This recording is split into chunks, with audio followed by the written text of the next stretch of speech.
Welcome to day 247 of the 300 movie challenge. Today we watched the highest grossing film of December 2014, which was The Hobbit, Battle of the Five Armies. Let's talk about the intro to this movie. Which, so, Smaug gets defeated in 11 minutes. 11 minutes. And when you think about it, it's like, was it really worth it to stop it 11 minutes before his death? Well, even then, if movie? they actually kept this on with the end of the last movie, it would be shorter than that because that 11 minutes is including like the opening with like the logos and stuff like that too, right? That is true. So probably more like 9 to 10 minutes. Why did they think that it was like a good idea to like cut it there? No, I love how one of you said this. I forgot who it was, but like after he dies and they kind of are like looking and seeing what's going on or whatever, you were like, that would have been a good place to stop the second movie. And then right when you say that, the title shows up for the third movie. Yeah, exactly. And we're like, oh my god. I was like, as we were watching it and it like went on to like the expanse of the Lonely Mountain or whatever, I was like, see, that would have been a good place to like stop the movie and do the end credits. And as soon as they said that, the like title of the movie shows up. Yeah. So bad. Like, okay, so right when that was going on, like my mom came in and was like, because I was complaining about this to her, and then she was like, well, but they have to like get you like build hype to see what's going to happen for the next movie. And I'm like, well, no, hold on. And because she was saying like, think to like Empire Strikes Back, right? That they don't have like a good solid ending for that. Han Solo is frozen and taken away and I'm like, no, hold on. And I was like, the ending of the second movie and the beginning of this movie, instead of like the Empire, it would be like if Empire continued on into Jabba's palace and they had all the stuff with Jabba's palace, but then they ended when they start to do the stuff on the boat. Oh, yeah. And so Return of the Jedi starts with them on the boat, and then that whole stuff with the boat happens with the sail barge and the Sarlacc pit, and then it just goes on with the rest of the movie. Yeah. Because the problem is not so much that, like... Because again, for example, this could have worked if the stuff with Smaug and Lake Town was, like, a large part of this movie. Yeah. Because that could have worked, but that's the main problem. Because at least, I know in Return of the Jedi, people kind of complain the Jabba's palace thing is kind of unrelated with the rest of the plot, which it kind of is, but again, it's important for getting Han back or whatever. But it is at least a decent chunk of the movie, so it's like, if they took it out, you'd have like an hour of movie, maybe a little bit more, right? Yeah. So, it just feels super odd, where here, it's literally feels like if you just took it, it just feels weird, because like the rest of the movie has literally nothing to do with this. So you just have this like 5% of the movie at the very beginning that's tacked on. It feels super weird. Not only that, but it makes it feel as if like if Smaug died in the previous movie and stuff, and then you had this movie starting with like Thorin going like crazy and everything, it would also feel as if there was a larger amount of time that passed since like Smaug died. But here it almost feels like the next day there was the Battle of the Five Armies. Oh, well, yeah, no, because I remember specifically, like, Bilbo is like, he's talking about Thorin to, like, Fili and Gilly, and is like, he's been down there for days, and it's like, wait, they've been there for days? Like, it feels, exactly. Yeah. It's weird, too, because, like, with this opening, I didn't remember, like, who the Lake Town people were. Like, I couldn't remember who Bard was, and the fact that he was in jail. Yeah. Yeah, I totally don't remember why he was in jail. I don't remember either. I mean, he set up his own character, like, pretty okay as, like, the leader. But yeah, he's just fine, know he's but leader. He doesn't really do that much. I mean... Yeah. Okay. Speaking of people who don't do... I mean, like, well, most people don't really do very much, but the one person who does seem to do fucking everything is goddamn Legolas. Holy shit. He is such, like, insane Jesus person. Like, I remember that was something we brought up in the original Lord of the Rings movies that was, like, kind of off. That, like, in Return of the King for, like, some of the battles, like, this got, like, kind of ridiculous. But, like, this was fucking crazy. Especially when he's, like, stepping on falling stones. Oh my yeah, God. come on. It's just, oh, God. Oh my God. and then there is his friend, his former girlfriend who Tariel. loved someone else, and then Their romance was so believable. okay. I want to talk about Tariel. Specifically, I have an angle which to approach this. okay. So, there has been a push for, diversity in mainstream movies. Mm-hmm. Which is overall, it's a good thing. We should have fair representation of genders, races, all that kind of stuff. Okay, fine. Regardless of the type of movie. Hmm. So I have absolutely no problem with, female characters in action movies or anything like that, obviously. And now, for example, like with Katniss, we've already talked all the reasons why her character is a giant problem. Okay, the problem is not she's a woman, right? But anyway, Tariel, because they're like, okay, without Tariel, literally everybody is male. Like, okay, it's Tariel, Galadriel. yeah, and Galadriel. But again, Galadriel has really nothing to do with the actual Hobbit story, whatever. Yeah. Which, oh yeah, I totally forgot that like she had like a scene where she like turned to fucking Samara from the ring. It was weird. No, she turned into like the ring girl. That's what I'm saying, Samara. Yeah. Oh, yeah. Samara or Sadako. Yeah. So, yeah, but anyway, so it's literally just them, and in terms of the actual Hobbit stuff, it's just Tariel. So it's like, okay, they clear. So the part of that is that it's very clear that on purpose they made this character because they were like, we can't have it all be male. Let's add this character in, right? It's very clear that's what they did. Because, for example, Lord of the Rings, none of the characters were female, the primary characters, right? Yeah. In terms of like the main group, and like, but because of how those characters were, like, it's not like you don't like, it's not a problem, right? Mm-hmm. So it's like if some of them were, then okay, fine, but you don't like see it as like, we should have replaced like, I don't know, fucking Gimli with a lady, like what? It wouldn't have made any sense, right? So, but the point is, it feels very much like forced in that regard.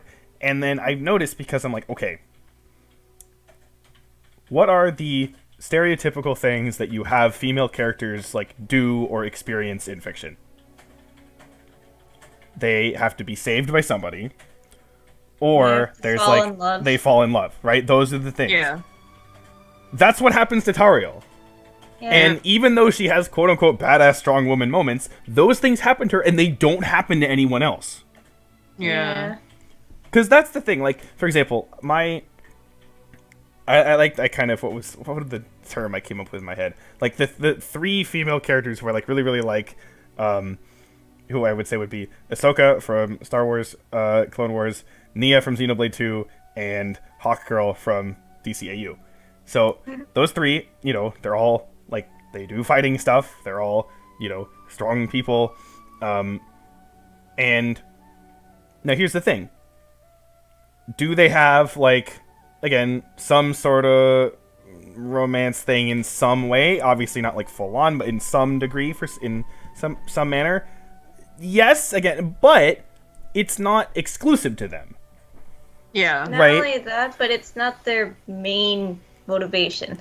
Yeah, well, yeah. I mean, again, it's different for each of the characters here, but I'm just saying, like, for example, there is kind of a thing where, like, Ahsoka and this one guy are, like, kind of, like, like, a little bit, and again, that's okay, because there's Anakin and Padme, they have their thing. There's Obi-Wan and Satine, they have their thing, and, like, there's other stuff, too, so it's, like, that's not unique with them.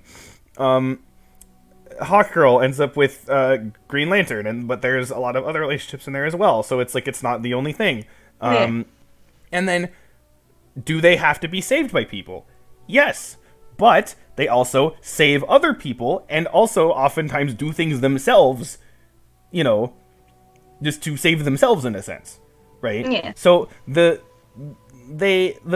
is not like an exclusive role dedicated just to them because they are female.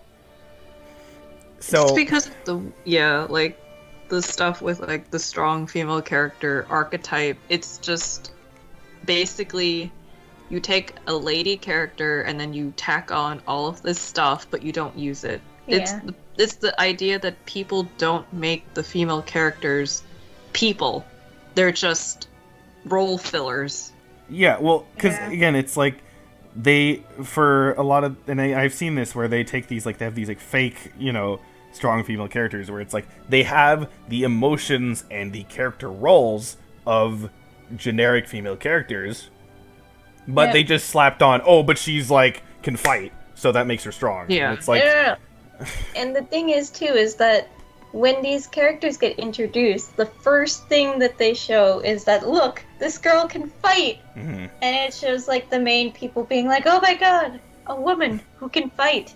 But then later on in the movie, you don't see any of those moments. Yeah, and I'm thinking like, again, that's not in and of itself. That's not a problem. Like, I'm thinking actually to the three characters I just mentioned, and not immediately. Not I wouldn't say necessarily immediately, but definitely within the beginning scenes when they're introduced, they are fighting stuff, right?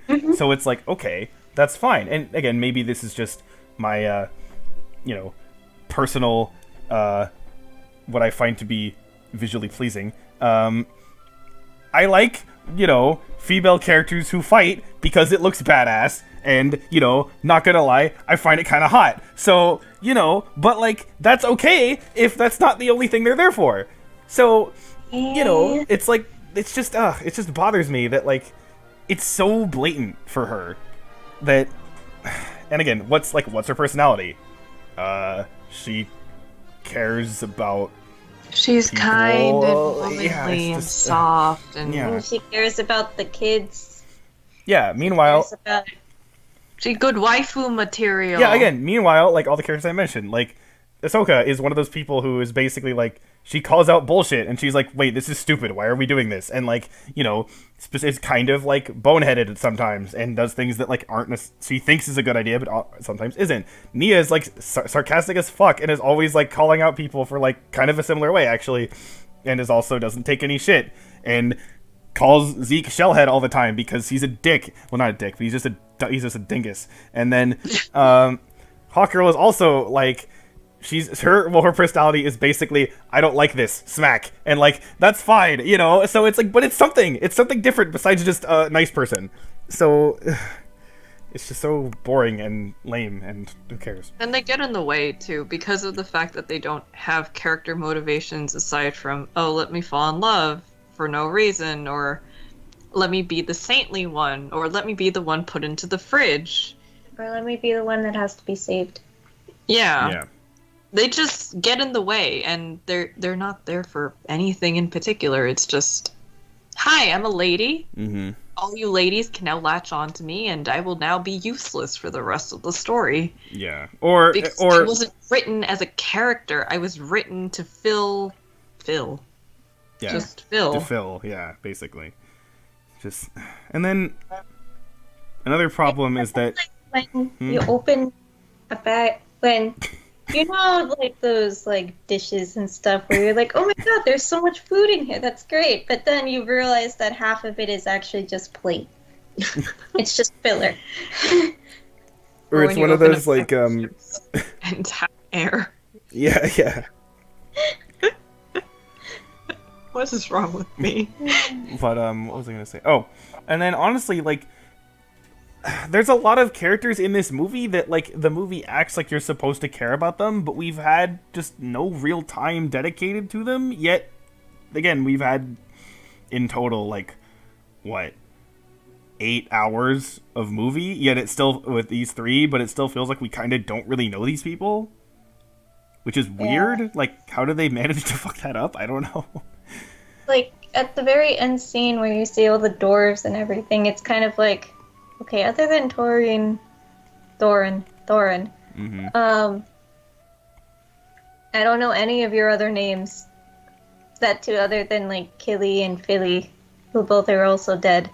So Yeah. basically, I only know all the dead dwarves, but I don't know any of your names. The dead ones, and then again, like the really old one, who I think Yeah. his name is Yeah. like Ballin. I think that's his name. But yeah, I don't know. I just know his appearance. That's it. yeah, like yeah, It's no, just the literally the old- others, you like don't you like. I'm looking at them as they're all standing right there, and I'm like, literally half of you, I feel like I'd never even seen before. Yeah.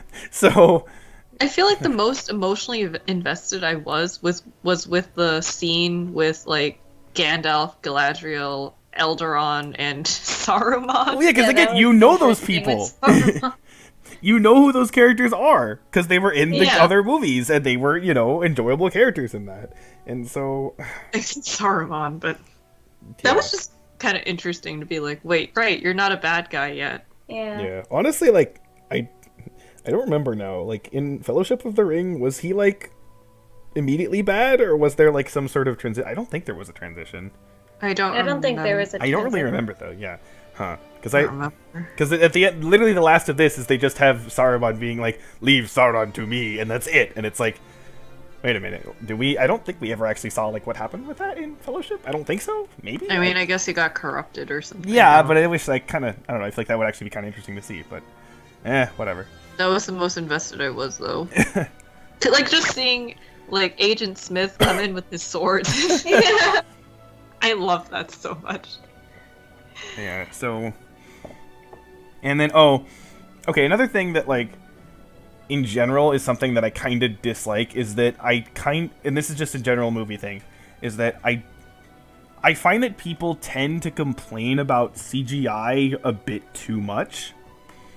Where it's kind of like, oh my god, this is CGI, it's so distractingly obvious or whatever. And usually I'm kind of like, I don't really mind it that much. But the battle in this is like very, very clearly like 95% CGI. Yeah. And it's because there's this like weird glow on everybody. Yeah. And like, it's just, and again, I think part of the problem is because we saw Lord of the Rings, they had battles like this that were not CGI. Yeah. Yeah. So the fact that we see this, and again, the CGI itself is not bad, but it's just like, we know that you already did this, basically. Yeah. In a way that was better, like, 15 plus years ago.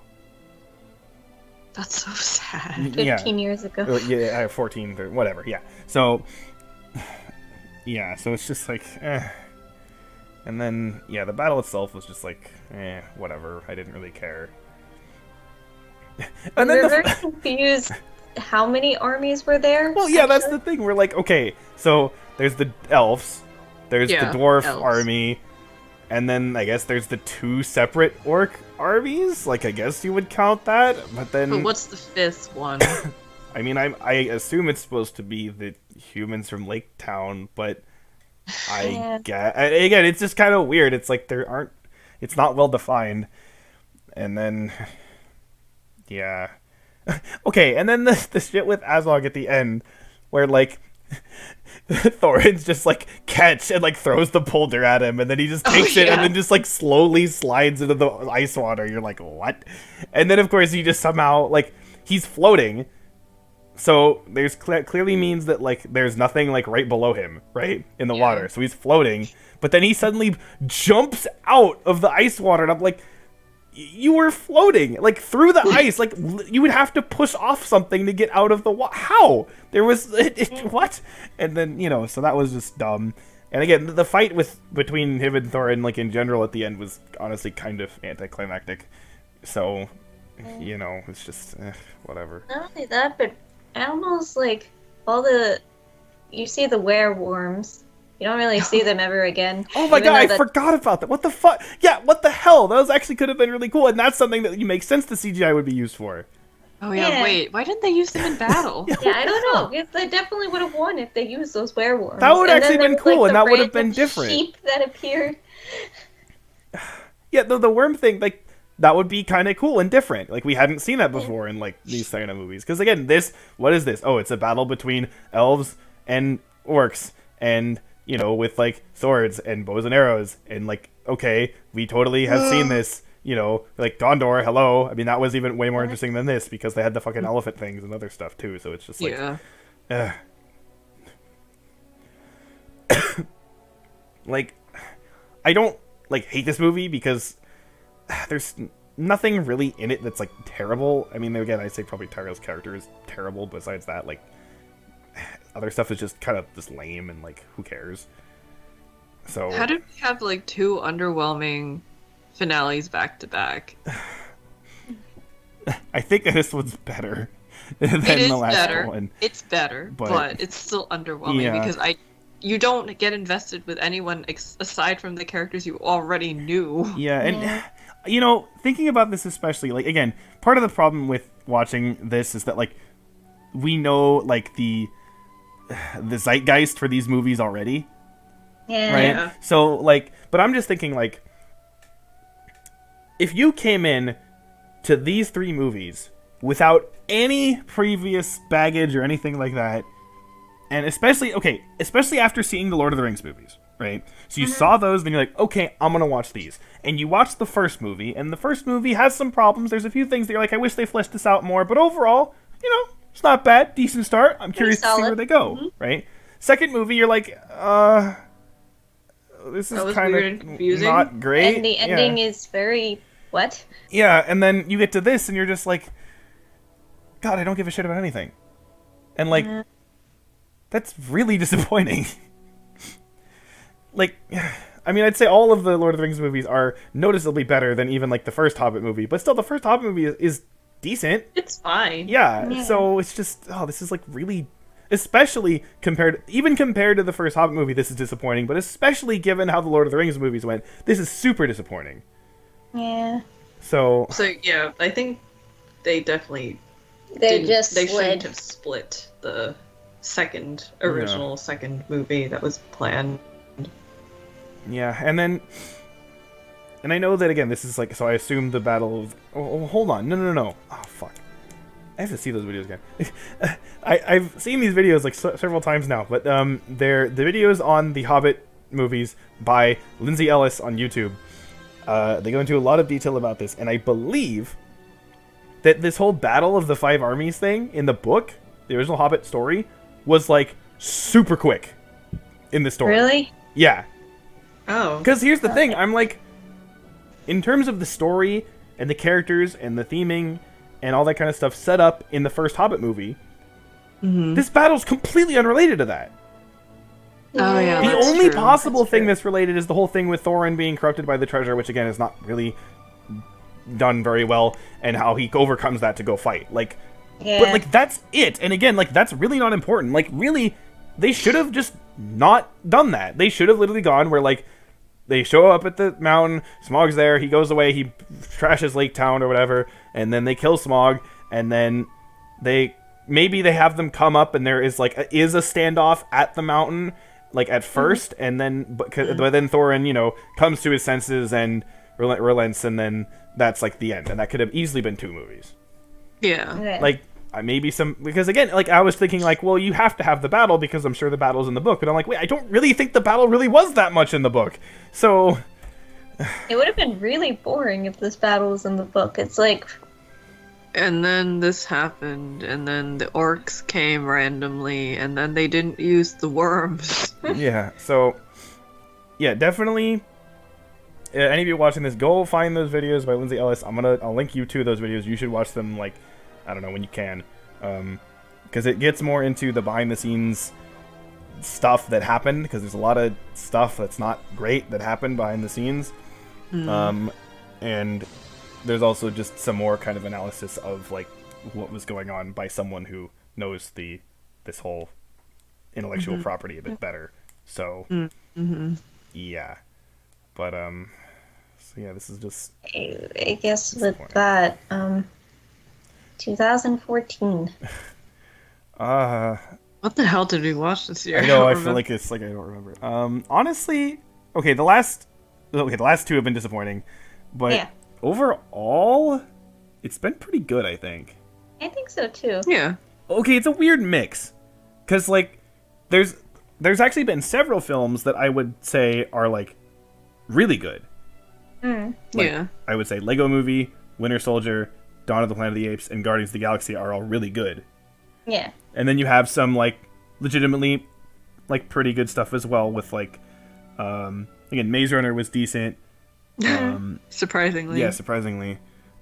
I guess we would put Maleficent as like alright. I have Maleficent and like Gone Girl is kind of like the mixed and like Yeah. you know, kind of how you feel about that. But yeah, but then you have these last 2, which are just kind of disappointing and like and then you have Ride Along, Noah, and Transformers 4. Yeah. I So- completely forgot we saw Noah this year. I What know. the heck? I forgot that we saw Transformers 4. And I still remember about the same amount that I did before. Freaking dinosaurs. That were on screen for 9 minutes. Smog outlived the Dinobots. That's how pathetic they are. Ugh, How but- tragic. yeah, so this is kind of a weird mix because it has like, because usually there's like 1 or 2 films that we'd say are really good in a year. Yeah, Right, but this so- is like 4. This is 4, but then again, there are also still several that are like pretty bad. So Yeah. I think overall, if when I average this out, it probably will be pretty high, but like, I'm not sure how It's high kind of exactly. skewed. Yeah, it's a kind of a weird curve in terms of like, it's not a normal distribution, so to speak. But yeah. So overall, good with some stinkers thrown in there. I Yeah. guess is how we should go with Yep. that. Next year is, oh boy, there's a lot. There's a lot here. There are. Some things that I'm looking forward to, and other Yeah. things that I'm just like, There are 2 that I am absolutely terrified of. Yeah. February Yeah. and July. Oh shit! I didn't even. Oh fuck! I like forgot that was there in July. Oh fuck! God damn it! I was thinking that like February's gonna be terrible, but the rest of it should at least be all right. God damn it! Okay. No. Ah fuck me. Not safe. that's no. We're gonna go back to a different series that we left behind long, long ago. Oh, Yeah. fuck. Well, there's a bunch of again. This is all okay. There's a lot of like really big movies in terms of like popularity. Yeah. Like I believe this, unfortunately this, and maybe this all made over $1 billion. Oh, wow. So yeah, there's a lot of this. This is really big, which is interesting because it's Yikes. Okay. and then yeah. So I think overall, I think this will probably be a bit more balanced than 2014. I think so too. It won't But- have as much I'm whiplash. already looking ahead to 2016, and I'm like, dang it, we're so close to that. I know 2016 has like that, but it has a lot of like 2016 I could actually be kind of similar maybe to 2014 in terms of how we feel about it, or like a lot of good stuff, but also like a few that like really stick out as like not good, like this and probably that. So and maybe this, so I have no idea what it is. I'm still surprised that the July one actually made it. Yeah. Oh, yeah. Yeah. Oh, Yuck. well. So yeah, 2015 is going to be interesting. We finally get to a movie that I've been wanting to talk about for a long ass time. Yes. Because there's a lot of odd things to talk about. Do you guys have like any real knowledge of what happens in this? No. Not particularly. Okay, I guess I'll maybe ask a bit more when we're done recording this. But yeah, well anyway, we're starting the year though with another threequel. That'll probably be worse than what we just saw. Yeah. Most definitely. Easily. So yeah. Bye. Oh, before I sign off, I will want to say this. Oh. Fuck Katniss Everdeen. Goodbye.